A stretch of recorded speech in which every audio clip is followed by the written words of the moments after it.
Welcome back. Today we are moving on to Law 2. Never put too much trust in friends. Learn how to use enemies. The core judgment is sharp. Be wary of friends, as they will betray you more quickly because they are easily aroused to envy and they often become spoiled and tyrannical. Meanwhile, if you hire a former enemy, he will be more loyal than a friend because he has much more to prove. History is full of leaders who learned this the hard way. In the mid-9th century AD, a young man named Michael III assumed the throne of the Byzantine Empire. Michael met Basilius, a young groom from peasant Macedonian stock, and, impressed by his strength and courage, raised him from total obscurity to head of the royal stables, showering him with wealth, gifts, and his ultimate friendship. Michael trusted him completely, making him his chief counselor and loving him like a brother. Instead of remaining loyal, Basil grew ambitious, conspired to murder Michael's uncle, and eventually assassinated Michael in his sleep to seize the crown for himself. Michael was destroyed by the very person he trusted the most.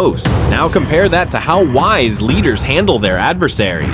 In AD 959, General Zhao Kuangyin became Emperor Sung and faced the constant threat of powerful, rebellious commanders in his army. Instead of ruling through fear or relying blindly on friends, Sung invited his generals to a banquet, dismissed the guards, and offered them immense riches, beautiful estates, and peaceful lives if they surrendered their military commands. The astonished generals gladly accepted, turning a pack of potential friendly wolves into docile lambs. Friends will often blindside you out of entitlement and hidden envy, but an enemy given a second chance has everything to lose and will work twice as hard to win your approval. To master this law, keep your friends close for emotional warmth, but put your former enemies to work. They will serve you better than anyone else.